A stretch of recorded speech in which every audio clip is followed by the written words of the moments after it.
বিজেপির সভামঞ্চ ভাঙ্গা হয়েছিল দিনহাটা ১ নং ব্লক এ রথবাড়িঘাট সংলগ্ন ছোট বোয়ালমারি এলাকায়। অভিযোগ উঠেছিল তৃণমূল আশ্রিত দুষ্কৃতিকারীরা শুধু সভামঞ্চ ভাঙ্গা নয়, সামনে থাকা চেয়ার সেই সাথে ওই বাড়ির মালিকের দুটি মোটরসাইকেল ভেঙে দিয়ে গেছে দুষ্কৃতিকারীরা। বিজেপির অভিযোগ সভা শুরুর আগেই তৃণমূল হারমাদ বাহিনী তাদের সভা মঞ্চ ভেঙে দিয়েছে। অপরদিকে বিজেপির সমস্ত অভিযোগ অস্বীকার করেছে তৃণমূল। তবে বিজেপির পক্ষ থেকে বলা হয়েছিল এভাবে বিজেপির সভা বন্ধ করা যাবে না, এই ভাঙ্গা মঞ্চেই সভা অনুষ্ঠিত হবে। সেই কথামতো আজ সন্ধ্যায় ভাঙ্গা মঞ্চে এই অনুষ্ঠিত হল বিজেপির সভা। সেদিনের সভায় উপস্থিত ছিলেন দীপক রায়, নিত্যানন্দ মুন্সি সহ অন্যান্য নেতৃত্বরা। দিনহাটা থেকে আবির সিংহের রিপোর্ট।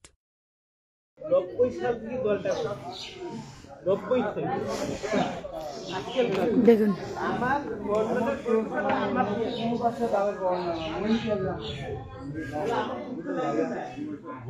এই যে মঞ্চ থেকে শুরু করে সম্পূর্ণ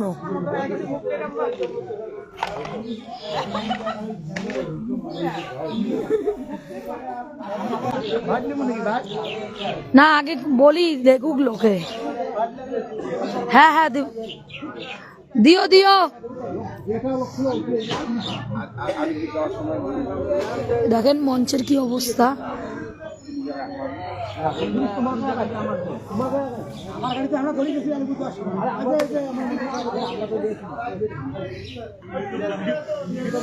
এই হচ্ছে সিতাই বিধানসভার রাজনীতি। ক্ষমা চেয়ে নেব, দুঃখিত, আমার গলার পরিস্থিতি খুব একটা ভালো না, গলাটা ভেঙে গেছে।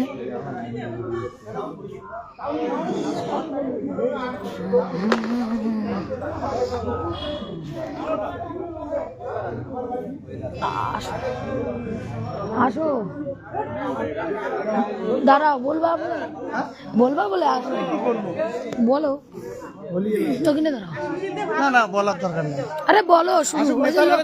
না নেতার ওই যে লোক জিজ্ঞেস করতেছে কোথায় এটা কি হলো, দাঁড়াও না তুমি বলো না। আরে ওইদিকে দাঁড়াও। কি হয়েছে দাদা একটু বলবেন? আজকে আমাদের সিতাই বিধানসভা ভিত্তিক একটা সাংগঠনিক বৈঠক ছিল আমাদের পেটলা অঞ্চলের রথবাড়ি ঘাটে। কিন্তু আমাদের টাইম ছিল 2টোর সময়, কিন্তু তৃণমূলের দুষ্কৃতীরা অতর্কিতভাবে 12:30 নাগাদ আমাদের এই প্যান্ডেলে আসে এবং প্যান্ডেল ভেঙে দেয়। রান্নাবাড়ি ছিল, সে রান্নাবাড়ি সব ফেলে দেয় এবং সমস্ত খাবার আমাদের যারা পার্টির কর্মী তাদের একটা ভোজনের ব্যবস্থা করা ছিল, সে ভোজন নষ্ট করে।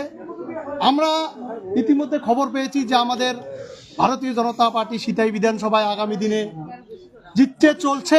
সেই পরিপ্রেক্ষিতে আমাদের সিতাই বিধানসভার বিধায়ক এবং তার সঙ্গে তার স্বামী এমপি জগদীশ চন্দ্র বর্মা বসনিয়া বুঝে গেছে যে আমাদের এবার সিতাইয়ের মাটি হাতছাড়া হতে চলেছে। আপনারা দেখেছেন গত 2 দিন আগে আমাদের সিতাই বিধানসভার সিতাই চামটা অঞ্চলে এক গ্রামে আমাদের রাম মন্দির আমাদের নিশীথ প্রামাণিক 2024 সালে উদ্বোধন করে গেছিলেন এবং শিলান্যাস করেছিলেন। আমরা সেই পরিপ্রেক্ষিতে কাজটা কিছুদিনের জন্য বন্ধ ছিল। আমাদের কিছু গ্রামবাসী সেই উদ্যোগ নিয়েছে আবার আমাদের রাম মন্দিরটি পূর্ণ নির্মাণ যাতে করা যায়, সেই উদ্যোগে বালি বজরি ইট ফেলেছিল। সেই বালি বজরিও আমাদের সিতাই বিধানসভার এমএলএ এবং সিতাই বিধানসভার কুচবিহার জেলার এমপি জগদীশ বসনিয়া সেই সব পিলার অব্দি আমাদের রাম মন্দির তুলে নিয়ে গেছে।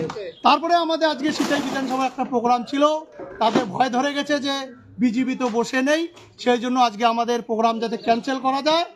সেই প্রোগ্রাম ক্যান্সেল করতে যা যা করণীয় পুলিশ প্রশাসন সেটাই করেছে। পুলিশ প্রশাসনকে ফোন করা হলেও ওরা ফোন তোলেনি। আমরা ইতিমধ্যে জেনে গেছি যে এটা তৃণমূল কংগ্রেসের হারাপান্না করেছে। তো অবশ্যই এর ফল ভুগতে হবে আগামী সিতাই বিধানসভা নির্বাচনে। আমরা তাদের কিভাবে উত্তর দিতে হয় ভোটের মাধ্যমে আমরাই দেব, গণতান্ত্রিক পদ্ধতিতে আমরা দেব। আমরা কুকুর যদি কেউ কাউকে কামড় দেয় তা আমরা তো কুকুর হইতে পারি না। আমরা আগামী দিনে ভোটের মাধ্যমে সিতাই বিধানসভার এমএলএ এবং এমপিকে সমুচিত জবাব দেব।